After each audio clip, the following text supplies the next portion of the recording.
You want to get into a spell war with me, snake? Then prepare to be crushed. Literally, as well as figuratively, I keep snapping new shields into existence just as fast as they get eaten away, all the while building and weaving the dense mana necessary for the well. Naturally, the snake is just as capable of sensing mana as I am. Since it already detected my first bomb, it can tell that something big is coming its way. It too begins to weave, drawing out even more mana from within its massive body, but although it seems to have evolved along the path of a mage, the difference between us soon becomes apparent. You can't whip together a spell as quickly as I can, you slippery serpent. Prepare to eat the force of an empowered gravity well. All the energy contained within the altar rushes out in a great tide as the spell snaps into place. Able to manipulate the incredible force of the well with my will alone, I pour every ounce of power within it to crush the snake against the ground. Stone cracks, pillars crumple and the snake screeches in pain as it is smashed into the ground, its head pressed against the tunnel floor by the force. Gway hey hey hey, how do you like it, snake? You can't steal this technique. Sensing its vulnerability and surprise, I choose to go aggressive and leap down towards the foe. It's risky to get this close to a powerful enemy, but I have more cards up my carapace I can play if things go south. As I fall, I turn and unleash the full fury of my business conglomerate. The spray of potent acid covers the flattened snake and begins to eat away at it. I haven't been using my acid much in the 5th because the creatures here practically swim in the stuff for fun. Most of them are covered in slime that protects them from it, or have flesh that is resistant. Despite all the investments I've poured into my acid-producing capabilities, this is the worst possible stratum to use them in. As expected, the slime covering the snake begins to bubble and steam the moment my acid touches it, counteracting the burn before it even has a chance to start propagating itself. Damn this stratum, on top of everything else, they refuse to partake of the finest goods I can produce. It's rude, I say. Pressed down by the power of the well, the snake continues to weave its mana as I plummet down to engage in close combat. Writhing and hissing in fury, it's doing its best to try and move, but at best, it's only able to slither a little bit. The time is right to apply the mandibles. My jaws flex as I draw closer to the beast, but I'm wary of whatever spell it's cooking up, so I remain cautious even as I go in for the strike. The well is continuing to exert its power, causing the rock beneath the snake to shift and crack as it continues to be crushed. I land with tremendous force that my legs absorb, leaving me trembling for a moment as I regain my balance. This snake really is big. It must be 100 meters long if it's an inch, perhaps even more. Its body must be several meters thick at its thinnest to boot. This is a chonky boy, is what I'm saying. Despite its prowess with spells, there must be a formidable amount of muscle within that frame, there has to be. Right now, with the well in place, the creature is at my mercy, so I dash forward, jaws wide and ready. Void Chomp. I'd empower it if I could, but even with hundreds of thousands of ants within range, there isn't enough energy flowing in to refill the altar that quickly. Even so, the bite is a potent weapon in and of itself. My mandibles crunch home, the jaws of pure black energy slicing into the snake with ease. The slime coating is thick and sticky, so I'm lucky I didn't bite into it with my physical mandibles, but then, I notice something strange. What's going on with this snake? The response from the bite is a little off. Sensing danger, I leap back and observe my opponent carefully, waiting to see just what the heck is going on. As I peer closely, the monster in front of me looks like a snake. It might be covered in a layer of slime, but it has a clear pattern of scales, a snake-like head, long, curved fangs, and it even hisses. It's hissing right now, so why oh why, when I chomped into it, does it look like I chomped straight into slug flesh? There's no scales, no meaty, fibrous muscles, just squishy slug flesh. Then something happens that sends me for a spin. The snake's eyes burst outward, and for a moment, I think it might have succumbed to the pressure of the well, but then I see the stalks. The eyes extend atop their stalks, fighting against the well, trying not to be crushed into the ground, and the entire body of the snake begins to change. The scale pattern fades as its body puffs out, thickening slightly as it transforms from slick, serpentine grace to somewhat puffy slug body. Its body flattens down, pressed by the power of the well, but like this, it's able to move a little more freely, reeling around to face me and hissing with fury. What do you mean, hiss? You aren't a snake. Well, it's clearly part snake, a slug snake. Yuck. It still has the fangs and snake-shaped head, but its body has become pale and squishy, the slime coating leaking out of it even thicker than before. My minds work furiously, pumping multiple forms of mana and preparing an array of spells as the creature continues to build up its spell, even as it tries to work its way towards me, hoping to draw nearer. You might be able to move better than before, but the well is still giving you plenty of trouble. There's no chance you'll be able to catch me, you disgusting thing.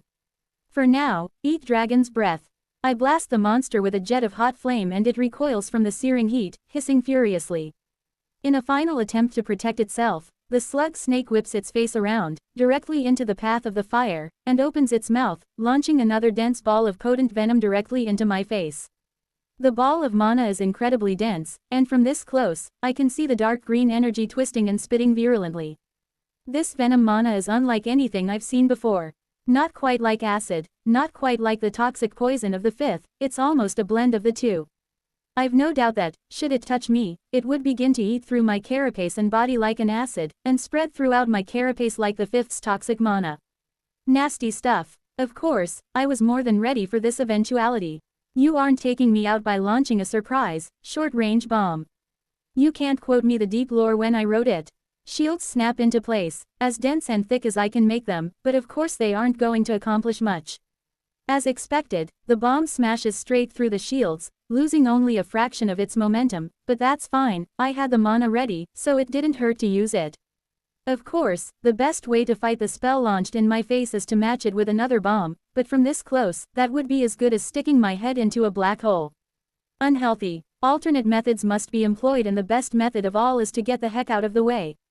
There is just enough energy inside the altar to empower my dash, and I spring to the side with, quite literally, blinding speed. My vision blurs as I move so quickly that I basically teleport, my antennae slapping back onto my carapace almost painfully. The sizzling ball of venom mana sears past me in my wake, and I laugh heartily within my heart. Did you really think I wasn't ready? Gway hey hey hey, now you will experience your doom, slug snake. However, I seem to have misjudged the distance when I engaged my dash, by rather a lot. Smash! I plow headfirst into the wall, sending shards of rock flying everywhere and burying myself in stone. Damn it, this is hardly dignified. I bring up my 6 legs and try to yank myself out, but it isn't easy. I really managed to bury myself rather deep. Behind me, I feel the venom bomb detonate, sending globs of mana flying all throughout the area. Stuck as I am, all I can do is throw up more shields and conjure stone, shaping it to cover my business district so it doesn't experience a hostile takeover. My brains spin, and I quickly realize that manipulating the stone behind me isn't the only option I have, there is stone in front of me as well. I flex my minds along with my mandibles and begin ripping into the rock, plunging myself into a state of ant zen as I chew my way deeper, keen to escape the venom that is melting through everything behind me as well. This is the risk of the bomb strategy. Great power, poor target selection. Pressed down by the well, the snakish slug wouldn't have been able to escape its own bomb and is doubtlessly suffering the effects. Working my jaws, I throw myself into the task of ripping a path through the rock, bending my way around to connect to the main chamber. It only takes me a minute to break through, and I emerge back into the light to find the scene is much changed from before I left. Everything is coated in a thin layer of the venom mana and it sits, sizzling away, menacingly, on the surface of the stone. I look at it, a little puzzled, then realization strikes me. This isn't acid, this is venom. I'm sure it's incredibly potent at eating through biological tissue, but stone. Not so much. Interesting. The other thing that strikes me is that the slug snake somehow has managed to leave. I can sense it now, slithering, faster than I would have expected, disappearing deeper into the stratum with its tail between its metaphorical legs. Running away. You coward. How in the heck did you even manage to get away? I check the well above my head, and while it's definitely weakening, it's still very much in effect. This is a potent well with the full force of the altar behind it. Not to toot my own horn or anything, but it's mighty. There's no way this damn slug should have been able to get out of here. Then I see it. The venom is still eating away at it, but I can see enough to determine what might have happened here. There's a large amount of slug flesh and slime piled up where the snake was pinned, although it's rapidly vanishing as the venom slips through the slime and gets hold of the flesh. The lousy monster sloughed off part of its own body to escape the well and slither away while I had my head stuck in the wall. It never would have been able to do it if I'd been watching the whole time, but I managed to bury my own head in the wall, giving it the opportunity to get out. This trick can't have gotten the monster far, but it was apparently far enough to escape the area I'd defined to be under the effect of the well, which wasn't much, being honest. I'd kept it narrow in focus to concentrate its power, so even a little bit of distance would have been enough to get some of its body out of the effect. This is humiliating. More than a little humiliating, in fact. I could chase after it, even though it's moving fast.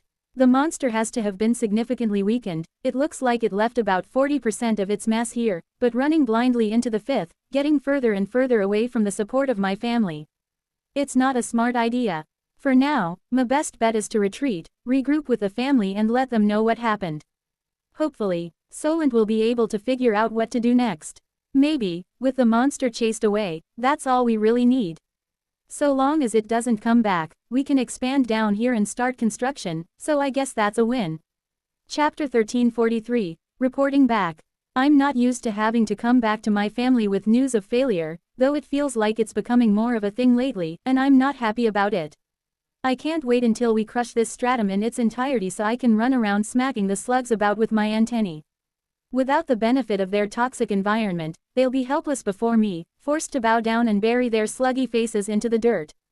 Whoa, need to be careful, that felt like the Dark One was beginning to rise up. I swear, this place is really bringing out the worst in me.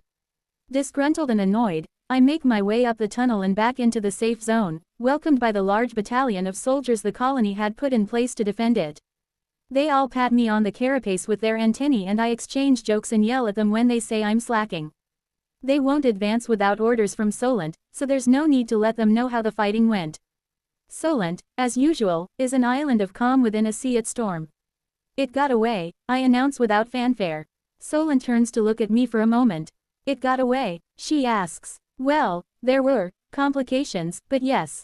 The enemy shed a chunk of its body and escaped.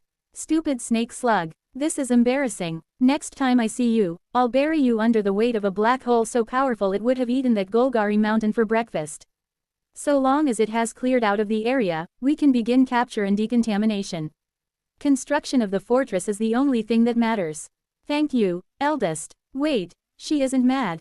I'm a little surprised. It's fine, then. You predicted that I might fail. In what way did you fail? The little general asks, turning back to consider her ever-expanding model. You were tasked with removing the obstacle and it is gone. I failed to see the issue. Well, that's good, then. Seriously, though, I don't know how they're expanding this model, but every time I come back, it's grown. As the colony expands its controlled area and uncovers more tunnels, the model grows to reflect these new discoveries. Even the furthest edges, which haven't been confirmed by our scouts but are guessed at by our dungeon seers and those with the finest tunnel senses, are here, constructed from a different colored stone. I've never seen anyone working on it, but I highly doubt the colony has managed to create an automated construction array that updates the model according to some sort of input. Even Brilliant wouldn't be able to do that. I think. Well, if we run into the monster again, make sure to let me know. I have a score to settle with that slug. A slug? I thought it was a snake. It's both. Do you think it's related to the Krath? She asks, her scent unusually pointed. I don't think so. Snails and slugs seem to be fairly common monster types down here. This particular beast has some snake-like traits, but definitely has a slug body. Unless it turns out to have been a pet they placed in that location, I don't see how it could be related to the Krath. Why do you ask? Solent turns to her precious model, tapping several locations with her antennae. Scouts have reported suspicious activity in these locations. Each is close to the edge of our claimed territory, but nowhere near the Legion, which is interesting. Although I believe they are taking great pains to conceal themselves, there is little doubt the Krath are beginning to mass against us. This is about the time we expected them to arrive, but the delays mean our defenses are not nearly as complete as we would have hoped. You want me to go out there and give them a scare? Solent clacks her mandibles thoughtfully. It may be worth your time, though you must be careful. I expect they will go to great lengths to try and secure prisoners to gain information or put them into their conversion pits.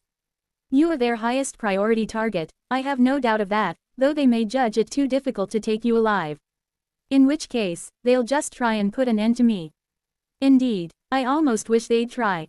I can only imagine what Chrysalis would do to them. The little general does not answer that, no doubt as frightened by the prospect as I am. All right then, I say, I'll go out and see if I can poke the hornet's nest. I'm interested to see how many came to say hello. I turn away, leaving Solon to deal with the million different problems that constantly arise. The second I step away, a swarm of scouts, generals and mages descend on her, each looking for the solution to their own particular problem. Somehow, I'm not even out of the command center before order has been restored and she is patiently resolving one issue after another. I hope the next champion born into the colony proves to be as useful. Brilliant has made great contributions, of course, but has always been erratic, to say the least. Vibrant, the first champion, has done more for the colony than most will ever know, running from one battlefield to the next at a pace none can match. I dare say she's done more fighting than I have, without having taken on enemies of as high a level. I wouldn't say she's erratic, but she's definitely odd. Let's leave it at that. For now, I need to get back out into the tunnels and see what the Krath are up to. I need a quick medical check-in first, and I should say hi to the gang before Chrysalis starts getting worried. After that, I'll try and lure some slugs out into the open. I still haven't given up on capturing one, but that's gone down a little in priority. I'd hoped to learn from a Krath, take a bit of their 5th stratum expertise, but with the Legion here, we have an alternate source. I hope they're sharing as much as they're meant to be. I hate the 5th, Morelia groaned. So you've said, Joshin noted, several times. Did you do officer training here, Tribune? She asked, peering at the surroundings with open dislike. She'd hoped never to come back here after the hellish officer course. Somewhere down here, perhaps thousands of kilometers away, the facility she'd stayed in was still there, a new batch of trainees being put through their paces, suffering just as she had suffered. I did, he replied. I was part of the training group before you, I believe. She turned to look at him. As usual, Joshin had taken some pains with his appearance, his golden hair and armor gleaming even here. How on Pangara he managed to find the time to bother with it was a mystery to her. Morelia was busy from the moment she woke up to the moment she went to sleep. Only when on duty in the tunnel did she have time to think. When the monsters weren't charging, there really wasn't much to do except stand about and be ready for when they did. How do you feel about this stratum? She asked. I hate it, Joshin replied, his tone flat. Does anyone like it? There aren't any redeeming qualities to this place. And now you're here again in the company of a million monster ants. How do you feel about that? Bad. That's it. I think it communicates the necessary information. It's a bit lacking in detail. What do you want me to say? Her fellow Tribune sighed. The two of them stood side by side in the center of the line, disciplined ranks of legionaries lined up on either side. Before them, the slimy, mucus-filled haze of the 5th stratum stretched out across the entire width of the tunnel. For now, nothing stirred. The colony had already crushed most of the monsters in the area, and they only had to deal with the newly spawned creatures. They were in the 5th, but Morelia looked around them at the comforting bubble of blue that enveloped them all. I never thought it would be so boring here, Morelia complained. They were safe from the toxic atmosphere, and there weren't many monsters to fight. This was supposed to be the most inhospitable and dreadful place in the entire dungeon. What was with this peaceful environment? You'd rather it was more exciting? Joshin asked, raising a brow. No, she replied definitively, I'm just having trouble reconciling the image in my mind with my experience. I don't feel any sense of danger. I almost wish something would happen to restore my sense of normality. Joshin turned away from the tunnel before them to look back down the line. The Legion had completed work on their fortified camp the previous day, which had pleased the troops. Mages had to do the bulk of the work, but even the foot soldiers were required to put their backs into preparing the ground. Then he frowned, appearing to notice something unexpected. How about that? Does that relieve you of your boredom? Morelia couldn't imagine something behind them that would relieve her boredom. At least, nothing good came to mind. She could think of several things she most definitely didn't want to see. Almost afraid to look, Morelia turned her head, then snapped back to attention a moment later. I need to leave my post for a moment. Joshin frowned at her. You can't leave your post. What are you saying? The commander would throw a fit. She doesn't have to know. Morelia hissed. But she would, Joshin pointed out. I would tell her. What's gotten into you? Are they really something we need to worry about? Are we under attack? You aren't, she muttered. For a moment, she actually considered making a run for it. If she went and hid amongst the rank and file, surely she would escape notice. Joshin would report her, and Chiron would chew her out, perhaps even put a note on her file, but it was possibly worth it. In the end, she was unwilling to let her fellow tribune get one over her so easily, not on account of that idiot. Whatever happened, she would deal with it. How bad could it get? A minute later, a legionary approached the two officers with the message she'd been dreading. Tribunes. Messengers have arrived from the colony. They wish to speak with you directly. Do they have permission to approach? They do, Joshin affirmed, quick to step into the authoritative role before Morelia had the chance. We'll meet them here. Very well. Morelia didn't bother to turn around and kept her eyes affixed on the tunnel, desperate for a tsunami of slime, an avalanche of mucus, a Krath invasion, something. The soldiers around her tensed, and she could hear the sound of ant legs crossing the stone as they approached. If only it was just ants, then she wouldn't be worried. Nice to meet you, tribunes, a familiar voice said. My name is Isaac Bird and I serve as captain of the ant cavalry. This is my partner, Cavalant. Morelia turned just as the ant in question finished giving them a friendly wave, expecting to see Isaac staring at her, as he usually did, only to be surprised. He wasn't staring at her, he was staring at Joshin. And he didn't look happy. Oh Dungeon, please take me now. And who might you be? Isaac asked, sitting tall in his saddle and knuckling his mustache. Tribune Joshin Orlees. You may address me as Tribune, or Tribune Orlees. We don't much stand on ceremony in the colony, a real man is more than just a title, Isaac said. In the Legion, we do. Address me correctly and I will show you the same courtesy, Captain Bird. If you insist, Tribune. The two men continued to exchange level stares, and Morelia desperately wished she could just slide out of the frame. For his part, Joshin appeared mildly confused and a little affronted, whereas Isaac was bordering on openly hostile. Why are you here, Isaac? She asked, partly to end this conversation as soon as possible, and partly to stop him glaring at a legionary as if he wanted to punch them. Isaac turned to face her, and his stern glare melted into an oafish, wide-eyed look that she found particularly disturbing. The colony wanted someone to act as a liaison to your legion and, of course, I volunteered. I bet you did. I'll be posted here along with a few of my people for the next while. I'm sure we can have an effective partnership. Please direct all correspondence and inquiries to Tribune Joshin. Once I've got the all clear from the healers and assured Chrysalis that I'm not dead, nor have I been teleported to some distant, horrific part of the dungeon, I'm free to go on my next errand. Namely, find some Krath and make them regret showing their slimy faces around the colony. There's several locations where Solent suspects the Krath might be gathering, each of them toward the deeper end of our spreading influence. Which only makes sense, why would they head closer to the fourth, where our influence is at its strongest? After my failure with the snake slug, I'm keen to vent some frustration, but I'm wary that if I go overboard, I'm likely to regret it. The slugs are wily enemies, and I have little doubt they'd jump on any opening I give them, so I need to be cautious. I move through the tunnels with confidence, marveling at the incredible work the colony has done in such a short span of time. The logistics network that Solent painstakingly designed is paying dividends everywhere I look. There's a constant flow of materials moving outward from the hubs that have been constructed along the vertical shafts that cut through the heart of the fortress to be. Ants, humans, and members of the various other races, recruited from their communities among the independent cities of the dungeon, all work in harmony, an endless march of materials delivered to the hundreds of build teams swarming all over the occupied territory. I can already see dramatic change in the tunnels I go through. What was once rough, natural dungeon has been converted into the smooth and wide tunnel structures that the colony prefers. Roads, chambers, walls, defenses, everything is being constructed at once, some parts way ahead, others lagging behind. Most important of all are the channels and woofer platforms, each a feat of engineering that I certainly wouldn't want to attempt to build. After saying hello to everyone I pass, I check in with the general in charge of the tunnel I plan to venture out into. Hey there, General. Oh shoot, I didn't expect to see you here, Victor.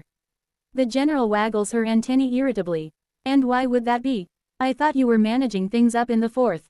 Sloan is up there at the moment and things are going fairly smoothly, so I'm here. Trade with the Brathians is going smoothly. No trouble from the Silver City. I almost ask about the Church of the Path, but manage to stop myself. Brilliant is looking into that mess. Which reminds me, I need to check in with her to see how things are going. I'll make that a priority once I get back. There haven't been any major issues.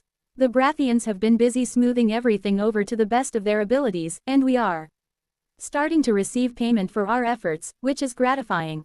Good number of cores coming in. More than I expected, the general concedes.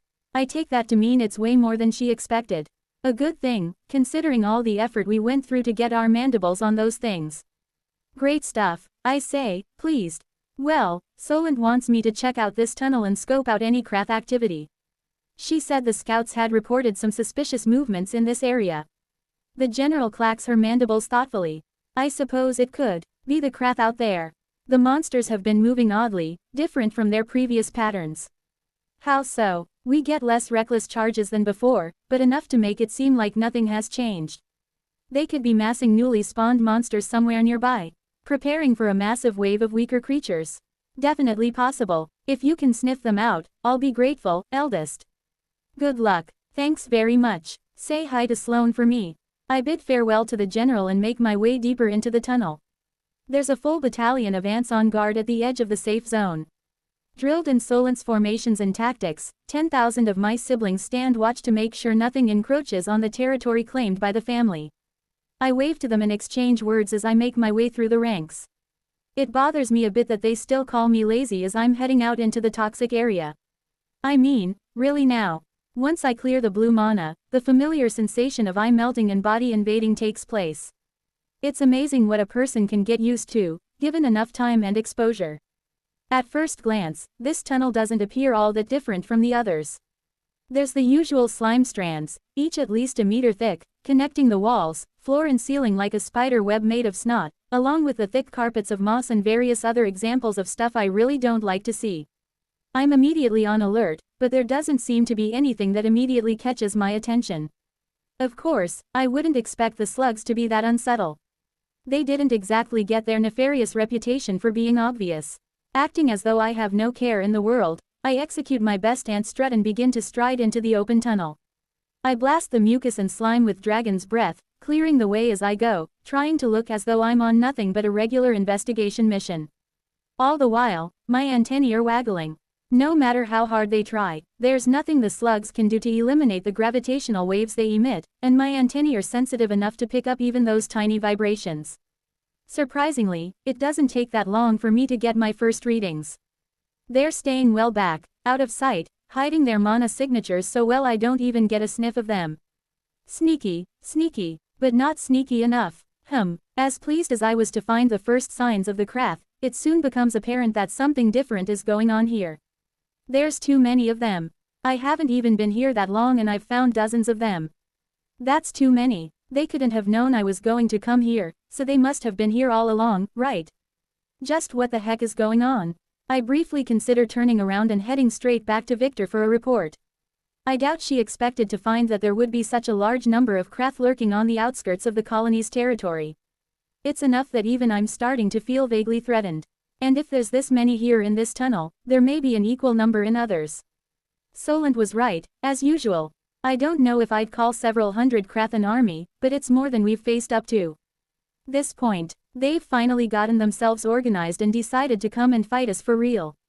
It's worrying, but also a little exciting. If I can smack them around hard enough, perhaps they'll turn around and leave the colony alone for a bit. Well, I shouldn't get ahead of myself. I need to see what I can see before I make grandiose plans. As I move deeper into the tunnel, maintaining my confident, six-legged stride, my senses remain on alert. I'm certain they're going to pull something. There's no way they just let me wander through without trying something, is there? After 15 minutes of burning, strutting and chomping on the stray monsters who do show up, I'm starting to think they may just prefer to keep themselves hidden. Which is, of course, the exact moment they decide to spring their trap. I have no idea how they manage to conceal the slime netting. I can literally see in every direction at once, almost including directly over my head. I still didn't notice the darn thing until it started to fall on me. Naturally, I spring into action the moment I notice it. My nervous system is like greased lightning and my legs are firing before my brain has even realized why. I sprint to the left, and I almost manage to clear the net. The lousy thing spreads out wider as it drops, compelled by some form of slug chicanery, and manages to clip my middle leg on the right side of the body, sticking tight. Of course, I try to shake it off immediately, but no luck. Whatever goop they made it with isn't coming off that easily. I detect a rumble in the distance and soon spot a horde of monsters turning the corner up ahead. These must be the newly spawned monsters they've corralled over the last few days. Bah, Do they really think a bunch of weak monsters like this will be enough? My brains spin and I begin to weave together a gravity bomb, then I notice the net is behaving a little oddly. The lousy thing is alive. Only a small part of it managed to grab onto my leg, but the rest of the slime is actively gathering up and pulling itself towards me. The section that did manage to get a hold of me is literally crawling up my leg, strengthening its hold. With no time to think, I spin together more dragon's breath and let it rip, roasting my own leg in the process. It's difficult to tell at first, but after I let the flame rip for 5 seconds, I check, and of course they've made the lousy thing fire resistant. It's fairly roasted, don't get me wrong, but it's still alive, somehow, weakly squirming its way further up my leg. I can't afford to be caught out here, so I do the only thing I can and bite the end of my leg off with a quick chomp. The moment I shear through the leg, I leap away, lest the lousy thing manage to get a hold of me again. I've got a weak gravity bomb ready, so I empower it with the altar and let it rip, flinging it down the tunnel toward the oncoming monsters. It howls to life and I find the screaming wind a little comforting as I start to whip another one together, along with some shields and more fire. I can still sense the Krath out there, lots of them. They aren't far away, but are keeping well out of sight and beyond my range. Perhaps they learned from their earlier, more aggressive attempts to mess with me. Shame. The first of the monsters runs headfirst into the approaching bomb, and it expands, consuming the creature immediately. However, the tunnel is wide, and there's no reason for all of them to funnel into the bomb, many of them making it around the zone from which they couldn't escape the pull.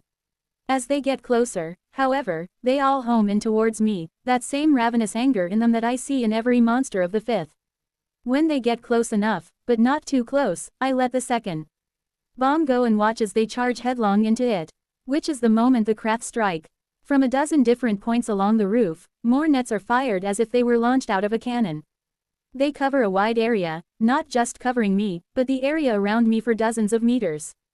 It seems they really want to capture me. Well, too bad, suckers. The shields are already in place and the nets make a wet slap sound as they make contact and wrap themselves around the invisible barriers. Of course, I anticipate they'll melt through those shields in no time, and I'm running before they've even hit the shields. Trying to catch me in your sentient nets of doom, eh? You'll have to try a little harder, you stupid slugs. Gway hey. I expect them to try again, to extend themselves and have another crack, but they don't. Seeing that their attempt has been thwarted, all the Krath I sense begin to pull away, sliding through the narrow cracks in the stone between tunnels, growing more distant by the second. Well, that's disappointing. It seems the Krath are planning on being more cautious this time around. That's honestly more what I expected from them, as opposed to their rather upfront and gung-ho approach we've witnessed till now. Everything we know about them says that the slug tribes are the wiliest, most frustrating and downright nasty creatures a person can fight in the dungeon. I didn't think I'd even see a Krath for ages, let alone have them charging at me almost as soon as we arrived. This feels more like what I expected. They're going to poke and prod, try to work out what I can do, and devise a cunning plan to deal with me once and for all. It's annoying, but I think I've learned enough for the moment to warrant heading back to report. Also, I'm missing the end of one of my legs. Having all 6 legs in operational condition is the bare minimum requirement for extensive investigation. It's painful enough going out there without any open wounds. As the Krath retreat, so do I, and Victor is a little surprised to see me back so soon. They're out there, I confirm, waggling my leg stump. Tried to catch me with some sort of weird, living net thing. It seems they're quite keen to capture one of us. As if we'd let them, she huffs. There's way more out there than I expected, I warn her. If the other tunnels are similar, then there's a lot of Krath hanging around. I think they're looking to do something major, soon. I'll send word to Solent. We'll be on the lookout. Soon the scouts run off to deliver messages, and I watch as the attitude of the surrounding soldiers grows even more grave, if that were possible. Knowing that there's a horde of maniacal slugs out there is one thing, knowing that they're right on your doorstep is another. I have no doubt the colony will be ready when the Krath finally decide to take on the safe zone. Even though I was only out for a short period of time, the healers subject me to another vigorous examination and purification process. I swear they enjoy forcing me to sit and wait while they poke and prod at me. Eventually they give me the all clear after inspecting my leg for what I would consider to be way too long. When that's all out of the way, I decide it's time to call on Brilliant and see if she's made any progress regarding our friends over at the Church of the Path. Reaching out to her via the nave, I prod her to see what she's doing. Hey, brilliant, got a second? What? No, she grumbles. I've got 100 different research projects on the go.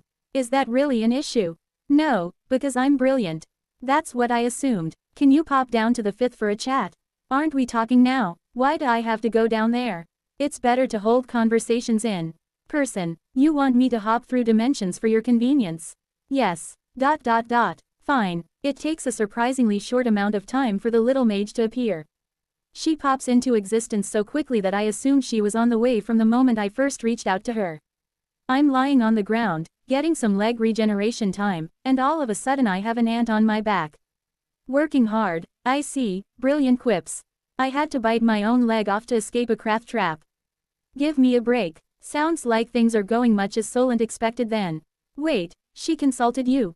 I didn't realize you'd spoken at all. Of course, I chat to Solent and Vibrant semi-regularly. Share perspectives, discuss differences of opinion and upcoming projects. A champion chat club. I had no idea that existed. I suppose it's a good thing. They have unique ways of looking at the colony, and it certainly doesn't hurt for them to cooperate with each other. Putting that aside, I wanted to speak to you about the Church of the Path. I assumed as much. What have you learned? She falls silent for a moment, unusual for brilliant. Hesitance is the last thing I would ever expect from this braggadocious individual. Do you really want to know, senior? She says, finally. It's not good. I don't even know what to say about that. They took one of our family, brilliant. There is no way I'm ever going to let it go. I suppose that's true, she sighs. I've been investigating this as you asked, and I believe I've learned what they want with us, and the process through which they achieve their goal. There's a process. What the heck are they doing over there? The church has some interesting beliefs. I think you know some of it. The dungeon and monsters were created to give the sapient races a way to ascend, or something. Right. However, the church takes this view to the extreme. In their eyes, the dungeon, and the monsters created within, are resources that only exist to empower the worthy. There are plenty of groups who try to exploit the dungeon, I shrug. Just about everyone does it to some extent, even us. If I'm being honest, the colony has worked to exploit the dungeon on an almost industrial scale. It's more than just the extreme nature of the attitude, it's the methods they choose to apply. This is where the nectar comes into play. Nectar. It's a highly prized liquid only available through the church, as they alone know the method of its creation. Remarkable stuff, apparently. Just by drinking it, one can gain experience and levels.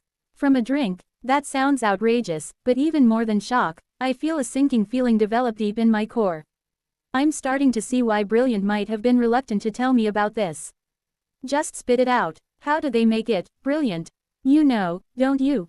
Of course, eldest. I'm brilliant. It was never possible for there to be peace between the colony and the Church of the Path. How could there be? The church was almost as virulently anti-monster as the Abyssal Legion, though for very different reasons. The Legion has always feared the dungeon, believing that if it were left unchecked, the end result would be a repeat of the rending, if not worse. For that reason they have sought to combat monsters, find new and better ways to destroy them.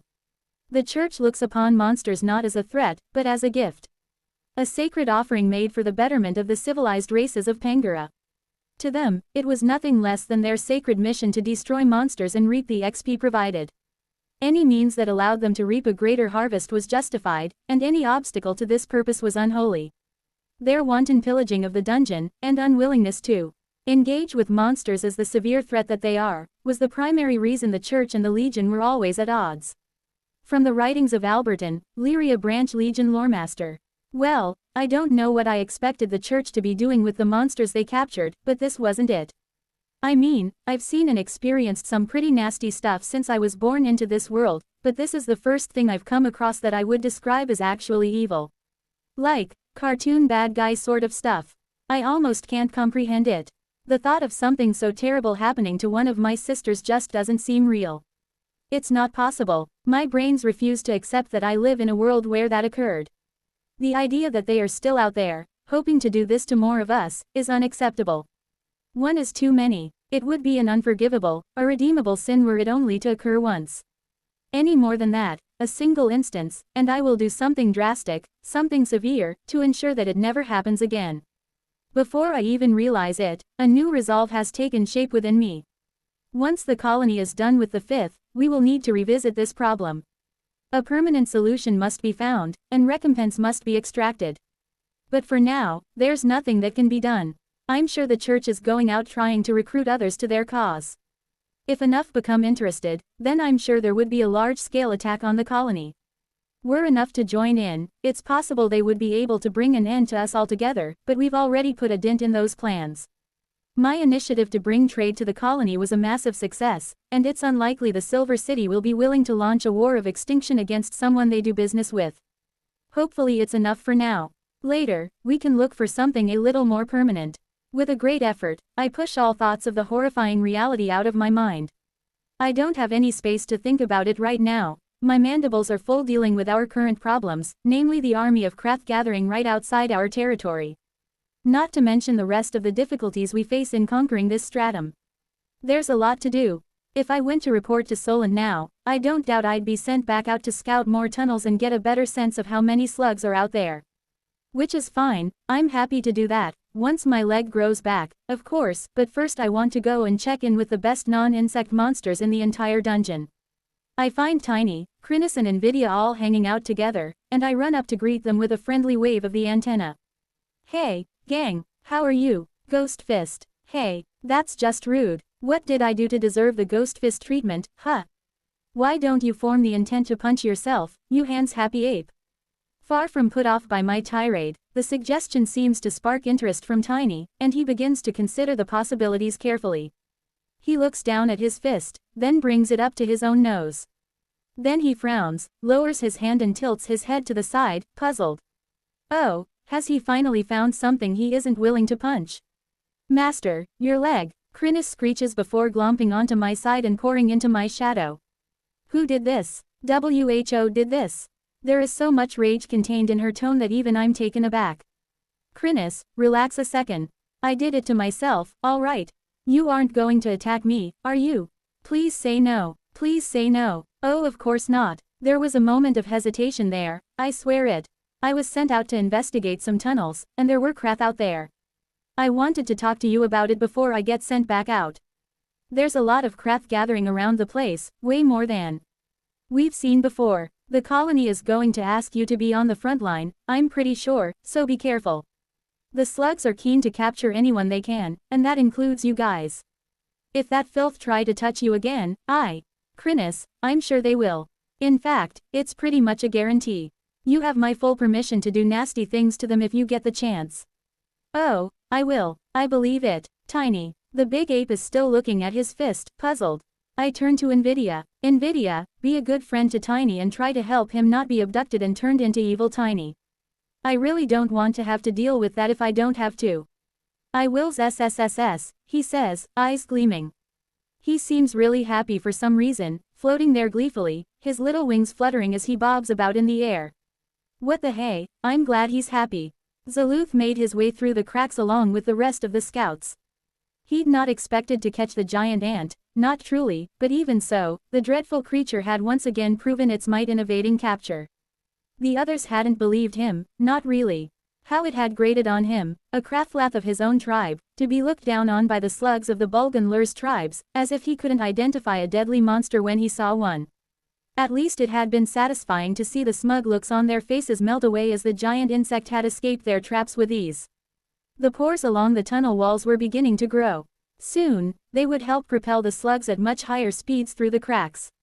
Even now, Zaluth and the other Krath were able to move quickly, compressed down to only a few inches high, accelerating faster and faster as they raced to rejoin the main force. Deep within the stone walls between the tunnels, where the heartbeat was faint and the mana a little less virulent, the Krath had hollowed out a temporary home. On the outskirts, Zaluth encountered the guards, who watched him carefully as he began to expand back to his full size, their claws at the ready, acid ready to unleash. Zaluth, Krathrath of the Slee, returning with the scouting party. The largest leered at him, acid pooling between their needle-pointed teeth. Little Slee, he burbled, you return alive. I'm surprised. I always return alive, Zaluth hissed, stalks extending to their greatest height, but the same may not be said for you. I can see the ants consuming your flesh for biomass now, guzzling your pathetic acid like water. The larger Krath was incensed, popping and sizzling with the strength of the fury burning within. You dare speak to the Thus like this? He spat. I speak to all fools this way, regardless of their tribe. Now get out of my way, dry flesh. Confident and unafraid, Zaluth pushed forward, pressing the guards back. The insulted one warred with himself, eager to consume the upstart, but knowing he would be severely punished, perhaps eaten, if he did. Inside, the narrow tunnel opened up into a cavern that abounded with activity. If he were not aware of the truth, Zaluth would have thought this was a booming slime ground, a thriving tribe of many craft. Instead he saw it for what it truly was, a war camp, filled with politics and backbiting. As he slid past the newly planted moss fields, and heard the distant rumble of the blood beasts being fed, it was easy to make out the divisions that ran through the gathered slugs. Tribe against tribe, there was little trust, little willingness to get along. The only reason these craft were willing to remain in such close proximity at all was because of their common enemy. It was almost enough to make Zaluth shake his head in despair. To think that he had been naive enough to think they would be a little more united in the face of such an affront. Every one of the craft in the camp boiled with anger at the thought of the invaders, but that wasn't enough to overcome their innate suspicion of each other. Truly, the most dangerous thing in the dungeon for a craft was their own kind. Chost held court with the fiercest of her warriors in their own section of the cavern. They were wild, crazed slugs, deadly as any Zaluth had ever seen.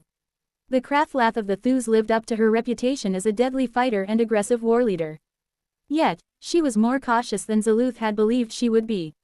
In that, she showed the cunning of a true craft. As Zaluth approached their inner circle, Chost looked up from the council of her closest allies, baring her teeth in a wicked smile. Our scouts return, and I am most interested in what they have to say. Slaves were taken, victims. What do you have for me, Craftlath of the Slee? She almost said it in a way that didn't sound demeaning, but she was unable to suppress it entirely. Zaluth looked at her, trying to read her motivations, see her inner thoughts. Chost wasn't that large for a craft, smaller even than the Craftlath of the Slee that Zaluth had overthrown. Yet there was something about her. She was sleek, powerful, and exuded an air of danger about her, as if she were coiled to pounce at any moment with truly violent consequences. We have surveyed the tunnels you requested and encountered many things, including the powerful ant monster who has crushed so many. Interesting. And it is dead or captured, I assume. Her claws writhed with a deep hunger for news of conquest, and her eyes tilted into gleeful moons.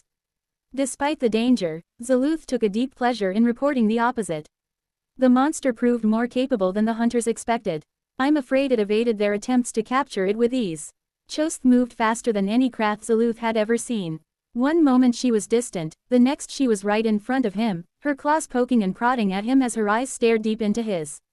You were responsible for the hunt, Craftlath Zaluth. The failure of the expedition is yours to bear. Of course, I bear full responsibility for our successful reconnaissance, Zaluth said smoothly, outwardly unafraid. Though I query who is responsible when your hunters do not listen to my advice and alert their prey needlessly. He could sense the acid burning within Chost when she was this close to him, and it was potent. If he ate her, her flesh would melt a hole straight through him, he was sure of it. His mouth watered all the same. Silence hung heavy in the air, and Zaluth, at one point, was convinced he would be devoured, but the moment passed, and he was not. You criticize the hunters I provided you. Why don't you talk to them yourself, and ask about their success? Zaluth suggested. I warned them not to underestimate the foe, but they wouldn't listen. She considered him for a moment. Then I will, she burbled, and turned away from him. It was difficult for the colony and the craft to understand each other. In fact, our nature and theirs were truly incompatible. They could not understand our unity, could not imagine living with our unconditional trust. Likewise, their suspicion and competitive instinct were incomprehensible to us. Bickering, infighting, betrayal and backstabbing, it was baffling to us that they managed to get anything done at all. It's difficult to know for certain, but I can say with confidence that the colony developed a level of respect for the craft. Not for what they did, how they did it, or why, but for how effective they were at doing it. The colony cares about getting things done, and the craft were ruthless to a level we had never seen before, willing to sacrifice almost anything to achieve their aims. It was a lesson we learned well. From the personal notes of historian. Zaluth was dismissed for a time, then recalled several hours later. He found a bloated, angry Chost, sliding back and forth while her inside council watched fearfully. It wasn't hard to determine what had occurred, and Zaluth was quite pleased. Someone was always going to pay the price for failure, even a slight one, and it hadn't been him. A victory. It appears your assessment of the hunters was accurate, Chost burbled without preamble. Even to the end, they blamed your cowardice for failing to capture the monster. Zaluth's eye almost jumped from their stalks. His cowardice. The acid within his flesh began to hiss in response to his anger. Why does anyone doubt the severity of what we face? He hissed. They faced a force of unified species, an almost unheard of union of their greatest enemies, along with this species of ants, who seemed so well engineered to tackle the climate of the fifth and take on the challenges of adapting the environment to suit the needs of the invaders. Along with the hideous, wobbly abominations who produced the blue mana, it was clear that the threat was severe. I have to agree, Chost said, chewing furiously. I have ordered that any who underestimate our foes are to report to the nearest blubbeast for immediate consumption. Do you believe anyone will do that? Of course not, but it makes them aware of the consequences, Chost growled. Then she eyed Zaluth sideways. We had another scouting team report, shortly after yours, from the other side of the invasion. Did they find something interesting? He asked, interested. A full legion has taken up residence in some of the tunnels. Zaluth sucked in air as his flesh began to visibly writhe with the strength of his anger. The legion, he hissed furiously, here in strength. Yes, they are, along with everyone else. This is something we've never seen before. There are no legends among the Thus that speak of anything like this incursion, and we have recorded many. This was interesting, infuriating, but more than anything else, dangerous. Why was the renowned warleader Chost confiding in him like this? He doubted she had overcome her innate distrust of outsiders to her tribe, or was suddenly convinced of his competence because he'd managed to have his underlings suffer the consequences of their mistakes. So why? His mind spun. What did she want? What was she going to ask him to do? You want to elevate my role, don't you? He asked, turning to face the powerful Krathlath head-on. It was the only thing that made sense. She nodded, pleased. I need more Krath who are willing to face up to the reality of our enemy. Half the Krath here think their anger and fury is enough, but that's never been enough for us to win. We have to be cunning, ruthless, savage and merciless. That is how the Krath win. I want to take these invaders apart, piece by piece. I want it all to crumble as we hound them to their breaking point. Zaluth bared his fangs in an evil grin. I am the Krathlath you seek. Not just a Krathlath any longer. You are a Krathsis, a war leader, under my direct command. Zaluth felt his flesh sizzle as a sense of triumph surged through him. This was what he'd wanted, a chance to lead, a chance to prove his worth. He wouldn't be a minor player as the story of this invasion played out, but a pivotal piece. It would be Zaluth who brought the enemies of the Krath tribes to heel and made them beg for mercy. Chost waited, aware of the emotions surging through the young slug in front of her. He was promising, this one, but overly ambitious. It was yet to be seen whether that ambition was matched to real ability. There were signs, but if he failed, she could point to him as an example of the weakness infesting the smaller tribes and appoint more of her own slugs. If he succeeded, she would have a new, powerful tool at her disposal, one who owed her a favor. I want you to pick out 20 Krath to act as your war party, she instructed him. Return to the tunnels, along with a scout group I will place under your command. I want you to pressure these interlopers. I want you to start to squeeze. We have to find weaknesses, we have to find holes, and we need to find them soon. Look for patterns, look for anything predictable, look for anything we can exploit. Most of all, get me a prisoner.